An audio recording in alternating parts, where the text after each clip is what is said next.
Hi friends, இன்றைக்கி நம்ம channel நம்ம பார்க்க போகிறது சிக்கன் குழம்பும் சில்லி சிக்கனும் குழம்பு போகிறோம். அப்போ இது உங்கள் வீட்டில் செஞ்சு பார்த்துட்டு எப்படி இருக்குன்னு கமெண்டில் சொல்லுங்கள். அப்புறம் நம்ம சேனலை லைக் பண்ணுங்கள், ஷேர் பண்ணுங்கள், மறக்காமல் சப்ஸ்கிரைப் பண்ணிடுங்க. அப்புறம் நம்ம ஃபஸ்ட்டு எண்ணெய் ஊற்றி வெங்காயம் பொடி இதை அரிஞ்சு வச்சுருக்கோம்ல, அதை வந்து நம்ம உப்பு போட்டு வதக்கணும். இது சிக்கன் வறுக்கிறதுக்கு மல்லிப்பொடி, மிளகாப்பொடி, மஞ்சப்பொடி, சிக்கன் மசாலா, இஞ்சி பூண்டு பேஸ்ட்டு எல்லாத்தையும் போட்டு நல்லா பரட்டி வச்சுருக்கேன். அது கொஞ்சம் நேரம் ஊறட்டும்.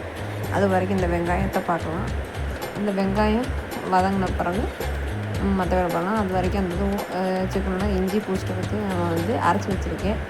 அந்த இஞ்சி பூண்டு பேஸ்ட்டை நம்ம வெங்காயம் வதங்கினோடனே நம்ம போடணும். இப்பயே போட்டால் கொஞ்சம் அடி பிடிக்கும். இந்த இஞ்சி பூண்டு பேஸ்ட்டை நம்ம போடுறோம். அந்த இஞ்சி பூண்டு பேஸ்ட்டை போட்டுட்டு அதுக்கப்புறம் நம்ம நல்லா மிக்ஸ் பண்ணி கொஞ்சம் நேரம் வதக்கணும். நல்லா வதங்கி வரணும். அந்த பச்சை ஸ்மெல்லாம் மாறுற வரைக்கும் நம்ம நல்லா போல் வதங்கி வரணும்.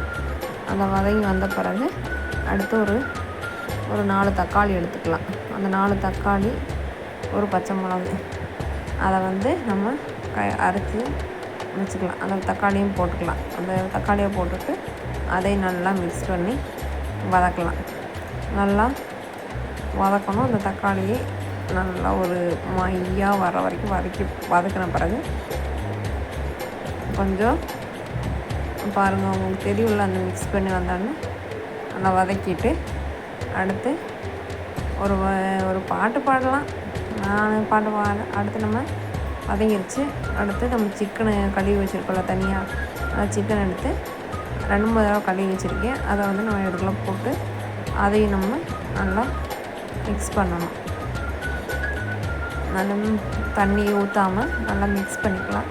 மிக்ஸ் பண்ணிவிட்டு கொஞ்சம் நேரம் வதக்கணும். வதக்கும் போது கொஞ்சம் உப்பு போட்டுக்கலாம். இப்போ போட்டுக்கலாம். உப்பு போட்டு கொஞ்சம் வதக்கிக்கலாம். அந்த வதக்கி முடிச்சுட்டு நல்லா வதக்குங்க.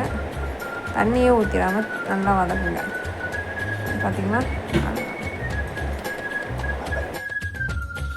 நல்லா தண்ணியை ஊற்றிட்டோம். நல்லா வதக்கணும். நல்லா மிக்ஸ் பண்ணிவிட்டு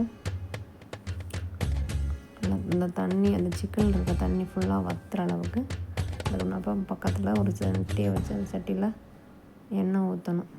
எண்ணெய் ஊற்றிட்டு நம்ம அந்த சிக்கனை பரட்டி வச்சுருக்கோம்ல, அது நல்லா சூடான எண்ணெயில் போட்டு பொரிக்கணும். அந்த சூடான எண்ணெயில் போட்டு பொரிச்சாதான் அந்த நம்ம பரட்டி வச்சுருக்க எதுவுமே பிரிஞ்சு வராமல் கரெக்டாக இருக்கும். சூடு கம்மியாக இருக்கிற எண்ணெயில் போட்டோம்னா நம்ம பிரிஞ்சு அந்த மசாலாலாம் பிரிஞ்சு வந்துடும். அதனால் நம்ம சூடாக இருக்க எண்ணெயில் போட்டு நல்லா வேகட்டும். வெந்த ஒன்று அப்படியும் நல்லா பெரட்டி விட்டுட்டு அடுத்து சிக்கனை அப்படியே எடுத்துட வேண்டியதான். Chilli chicken ready. சுட சில்லி சிக்கன் ரெடி. அடுத்து நம்ம அந்த வதக்கி வச்சுருக்கோம்ல, அது கூட நம்ம கொஞ்சம் மஞ்சப்பொடி, 2 ஸ்பூன் இல்லை 1.5 ஸ்பூன் மிளகாப்பொடி போட்டுக்கோங்க. காரத்துக்கு தக்கன எவ்வளோ போடணுமோ அவ்வளோ போட்டுக்கோங்க.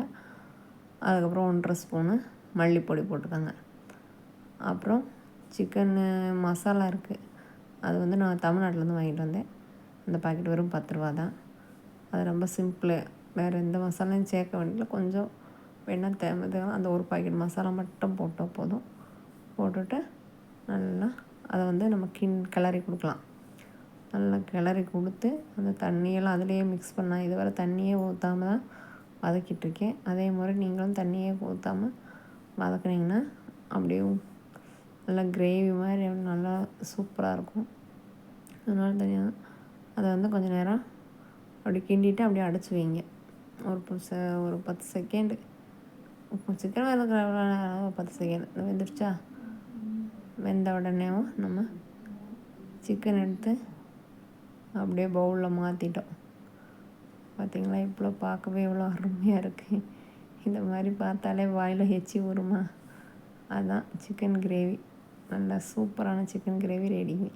இது சப்பாத்திக்கு, பூரிக்கு, இட்லிக்கு, தோசைக்கு எல்லாத்துக்கும் நம்ம யூஸ் பண்ணலாம். சிக்கன்னால யாருக்கு தான் பிடிக்காது? எல்லாருக்கும் பிடிக்கும். அப்போ இது மாதிரி உங்கள் வீட்டில் செஞ்சு பார்த்துட்டு லைக் பண்ணுங்கள், ஷேர் பண்ணுங்கள், மறக்காமல் கமெண்ட் பண்ணுங்கள். நாங்கள் இன்றைக்கி வந்து சப்பாத்திக்கு இதை யூஸ் பண்ண போகிறோம். இப்போ சிக்கன் வறுத்து வச்சுருக்கேன். சிக்கன் கிரேவியை ரெடி பண்ணியாச்சு. தனியாக சப்பாத்தி சுட்டு வச்சுருக்கோம். அது எல்லாமே இன்றைக்கி நம்ம சாப்பிட போகிறோம். இதே மாதிரி உங்கள் வீட்லேயும் செஞ்சு பார்த்துட்டு எனக்கு கமெண்ட் பண்ணுங்கள். எப்படி இருக்குன்னு டேஸ்ட்டில் இல்லை வேறு மாதிரி டேஸ்ட்டில் பண்ணாலும் எனக்கு அதையும் கமெண்ட் பண்ணுங்கள். ஓகேவா? உங்கள் ஃப்ரெண்ட்ஸ் எல்லாமே இதை செஞ்சு பாருங்கள். மறக்காமல் கமெண்ட் பண்ண வராங்க. இந்த இப்போ எல்லாம் ரெடி. அடுத்து பாய். அடுத்து நம்ம சப்பாத்தி, சிக்கன் வறுத்தது, சில்லி சிக்கன், சிக்கன் கிரேவி ரெடியா? இதே மாதிரி உங்கள் வீட்டில் செஞ்சு பார்த்துட்டு எங்களுக்கு லைக் பண்ணுங்கள், ஷேர் பண்ணுங்கள். ஓகே, மறக்காமல் பெல் பட்டன் அடிச்சிருங்க.